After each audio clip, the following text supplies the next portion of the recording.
Si esa transposición no se hace con la sensibilidad necesaria para la celebración de las fallas, ya les digo que los castillos en Alameda tendrán que verse desde Mestalla.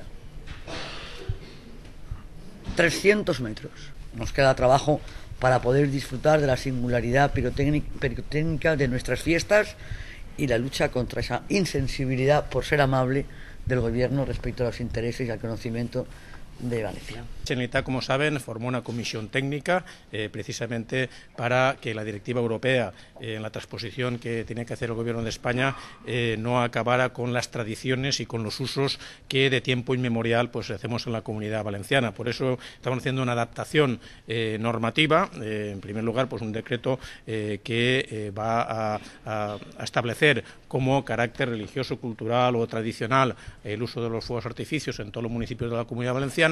En segundo lugar, también a rebajar las edades de la clase 1, que se establecen a 12 años, estará en 8 años, y de la clase 2, que se establece en 16 años, pasará a los 12 años.